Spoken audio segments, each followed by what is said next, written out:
হরে কৃষ্ণ। আজ 19শে শ্রাবণ 1432 ও 5ই আগস্ট 2025 মঙ্গলবার, একাদশী পুত্রদা বা পবিত্রা। আজ আমি ভাগবতম পাঠ করছি। ভাগবতমের চতুর্থ স্কন্ধ, দ্বিতীয় ভাগ, 20 অধ্যায়। পৃথু মহারাজের যজ্ঞস্থলে ভগবান বিষ্ণুর আবির্ভাবের শ্লোক 28 থেকে 30।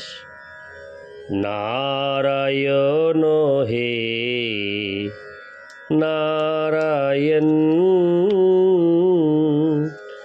ভবভয় হরে নাম নারায়ণ।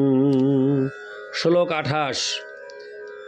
জগজ্জনন্যাং জগদীশ বৈশ্বসং সাদেব যৎকর্মণি ন সমীহিতম করোষি ফলগো পুরুদীনবৎসল স এব ধিষ্যেহো ভীরতস্য কিং তয়া। অনুবাদ: হে জগদীশ্বর, লক্ষ্মী দেবী হচ্ছেন সারা জগতের মাতা, এবং তবু আমার মনে হয় যে তার সেবায় হস্তক্ষেপ করার ফলে এবং যে পদের প্রতি তিনি অত্যন্ত আসক্ত সেই সেবা করার ফলে তিনি হয়তো আমার প্রতি ক্রুদ্ধ হতে পারেন। তাহলেও আমি আশা করি যে আমাদের এই ভুল বুঝাবুঝিতে আপনি আমার পক্ষ অবলম্বন করবেন, কারণ আপনি দীনবৎসল এবং আপনি সর্বদা তুচ্ছ সেবাকেও অনেক বড় করে দেখেন। তাই লক্ষ্মী দেবী আমার প্রতি ক্রুদ্ধ হলেও আমার মনে হয় যে তাতে আপনার কোনো ক্ষতি হবে না, কারণ আপনি সম্পূর্ণরূপে আত্মনির্ভরশীল। সুতরাং লক্ষ্মীতেও আপনার তত প্রয়োজন নেই। তাৎপর্য: মা লক্ষ্মী সর্বদা নারায়ণের পদসেবা করেন বলে বিখ্যাত। তিনি একজন আদর্শ পত্নী, কারণ তিনি সর্বতোভাবে নারায়ণের সেবা করেন। তিনি কেবল তার পদ সেবাই করেন না, অধিকন্তু তিনি তার গৃহস্থালির সমস্ত কার্যও করেন। তিনি তার জন্য অত্যন্ত উপাদেয় খাদ্য প্রস্তুত করেন, তার আহারের সময় তাকে ব্যঞ্জন করেন, হরে কৃষ্ণ, তাকে ব্যজন করেন, তার মুখমণ্ডলে চন্দন লেপন করেন এবং তার শয্যা ও আসন প্রস্তুত করেন। এইভাবে তিনি সর্বদাই ভগবানের সেবায় যুক্ত এবং তার দৈনন্দিন কার্যকলাপে অন্য কোনো ভক্তের হস্তক্ষেপ করার কোনো রকম সুযোগ থাকে না। পৃথু মহারাজের তাই মনে হয়েছিল যে লক্ষ্মী দেবী ভগবানের যে সেবা করেন, তিনি যদি সেই সেবা করতে যান তাহলে লক্ষ্মী দেবী হয়তো তার প্রতি বিরক্ত ও ক্রুদ্ধ হবেন, কিন্তু সমগ্র জগতের জননী বা মা লক্ষ্মী কেন পৃথু মহারাজের মতো একজন নগণ্য সেবকের প্রতি ক্রুদ্ধ হবেন সেটিও সম্ভব ছিল না। কিন্তু তবুও পৃথু মহারাজ নিজেকে রক্ষা করার জন্য ভগবানের কাছে আবেদন করেছিলেন তিনি যেন তার পক্ষ অবলম্বন করেন। পৃথু মহারাজ সাধারণ বৈদিক কর্মকাণ্ডীয় যজ্ঞ অনুষ্ঠানে বা সকাম কর্মে যুক্ত ছিলেন, কিন্তু ভগবান এতই দয়ালু ও উদার যে তিনি পৃথু মহারাজকে জীবনের পরম পদ অর্থাৎ ভক্তি প্রদান করতে প্রস্তুত ছিলেন। কেউ যখন বৈদিক যজ্ঞ অনুষ্ঠান করেন তখন তার উদ্দেশ্য থাকে স্বর্গলোকে উন্নীত হওয়ার। এই ধরনের যজ্ঞ অনুষ্ঠানের দ্বারা কেউই ভগবত ধামে ফিরে যাওয়ার যোগ্যতা অর্জন করতে পারে না, কিন্তু ভগবান এতই কৃপাময় যে তার উদ্দেশ্যে অনুষ্ঠিত অতি তুচ্ছ সেবাও তিনি গ্রহণ করেন। এবং তাই বিষ্ণু পুরাণে উল্লেখ করা হয়েছে যে বর্ণাশ্রম ধর্ম অনুষ্ঠানের দ্বারা ভগবানের সন্তুষ্টি বিধান করা যায়। ভগবান যখন প্রসন্ন হন তখন যজ্ঞকর্তা ভগবদ ভক্তির স্তরে উন্নীত হন। তাই পৃথু মহারাজ আশা করেছিলেন যে তার তুচ্ছ সেবা ভগবান স্বীকার করবেন এবং তিনি তা লক্ষ্মী দেবীর সেবা থেকেও শ্রেয় বলে মনে করবেন। লক্ষ্মী দেবীকে বলা হয় চঞ্চলা, কারণ তিনি এক জায়গায় স্থির থাকতে পারেন না।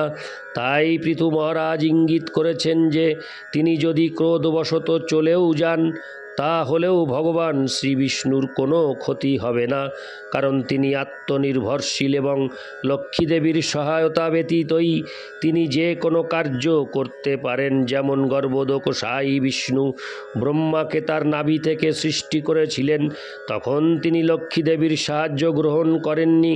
লক্ষ্মীদেবী তখন তার পাশে বসে তার শ্রীপাদপদ্মের সেবা করছিলেন। সাধারণত পতি যখন পত্নীর গর্ভে বীর্য ধান করেন, হরে কৃষ্ণ, সাধারণত পতি যখন পত্নীর গর্ভে বীর্যাধান করেন তখন যথাসময়ে পুত্রের জন্ম হয়, কিন্তু ব্রহ্মার জন্মের ক্ষেত্রে গর্ভোদকশায়ী বিষ্ণু লক্ষ্মী দেবীতে গর্ভ সঞ্চার করেননি। আত্মনির্ভরশীল হওয়ার ফলে ভগবান তার নাভি থেকে ব্রহ্মাকে উৎপাদন করেছিলেন। তাই পৃথু মহারাজের বিশ্বাস ছিল যে লক্ষ্মীদেবী যদি তার প্রতি রুষ্ট হন তাহলে ভগবান ও তার উভয়েরই কোনো ক্ষতি হবে না। ইতি শ্লোক 28, শ্লোক 29।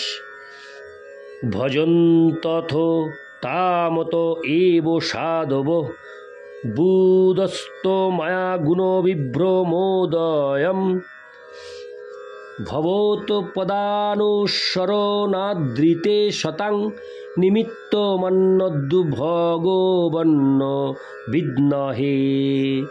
অনুবাদ: মহান মুক্ত পুরুষেরা সর্বদা আপনাকে ভক্তি করে, কারণ ভক্তির প্রভাবেই কেবল মোহময়ী জড় অস্তিত্বের বন্ধন থেকে মুক্ত হওয়া যায়।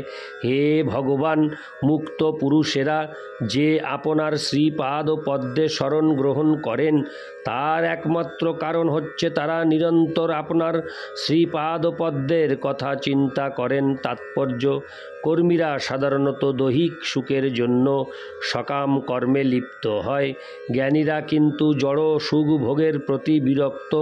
তারা বুঝতে পারেন যে চিন্ময় আত্মা হওয়ার ফলে এই জড় জগতে তাদের করণীয় কিছু নেই। আত্ম উপলব্ধির পর জ্ঞানের পরিপক্ক অবস্থায় জ্ঞানীরা ভগবানের শ্রীপাদ পদ্মে শরণ গ্রহণ করেন।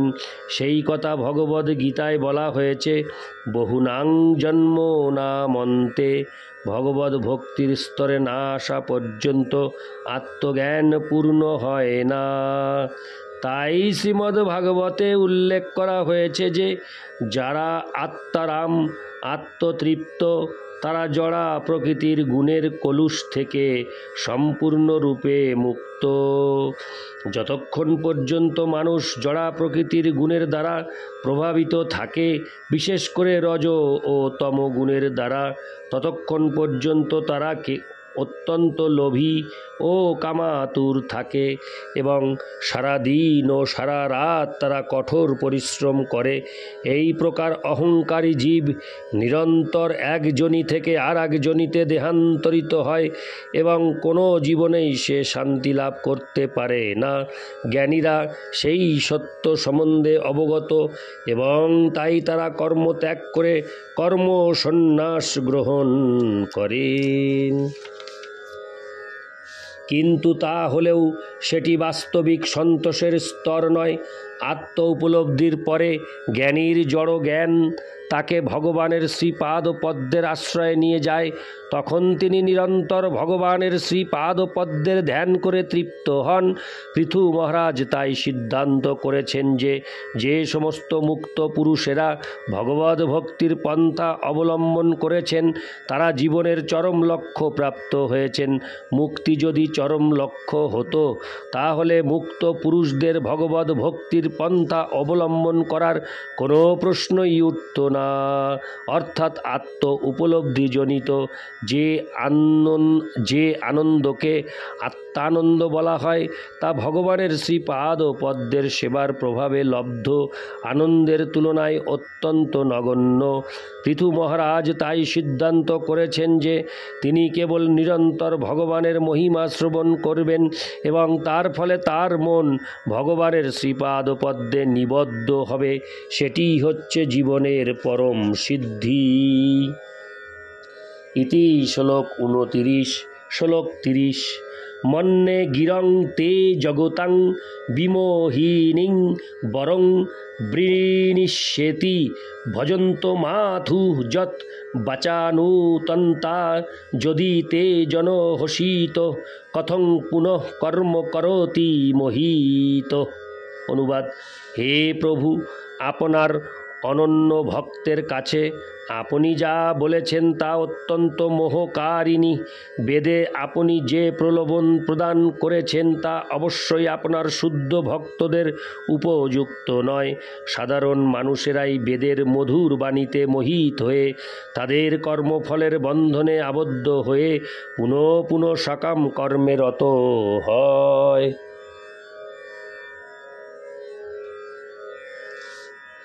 তাৎপর্য: গৌড়ীয় সম্প্রদায়ের একজন মহান আচার্য শ্রীল নরোত্তম দাস ঠাকুর বলেছেন যে সারা বৈদিক সকাম কর্মের প্রতি অর্থাৎ কর্মকাণ্ড ও জ্ঞান ও কাণ্ডের প্রতি অত্যন্ত আসক্ত তাদের অবশ্যই সর্বনাশ হয়েছে।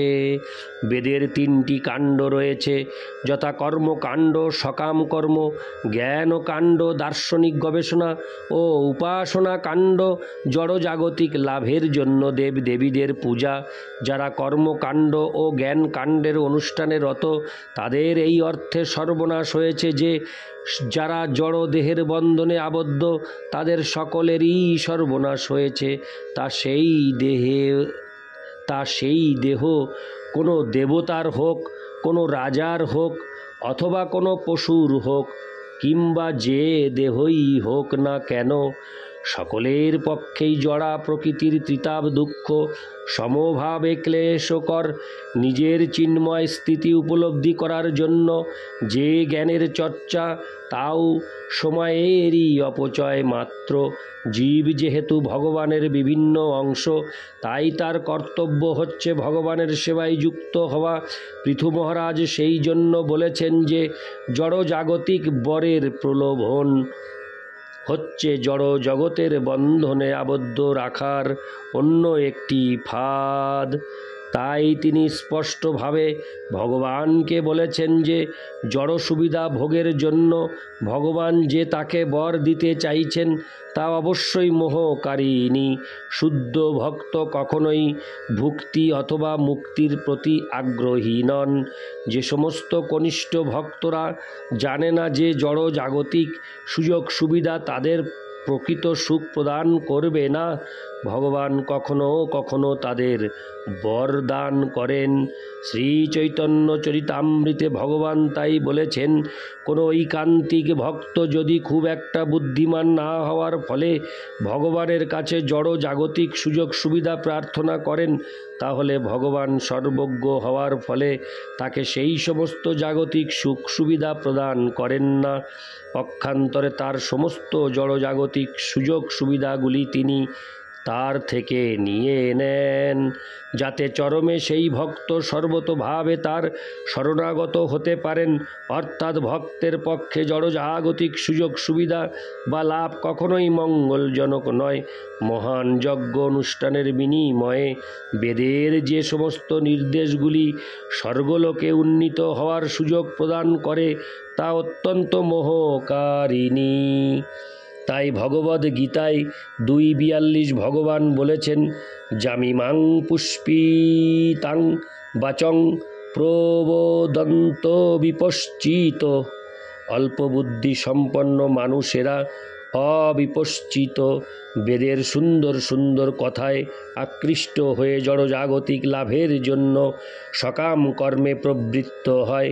তার ফলে তারা বিভিন্ন যোনিতে জন্ম জন্মান্তরে কঠোর দুঃখ কষ্ট ভোগ করে। ইতি শ্লোক 31। নারায়ণ হে নারায়ণ ভবভয় হরেণম নারায়ণ। হরে কৃষ্ণ।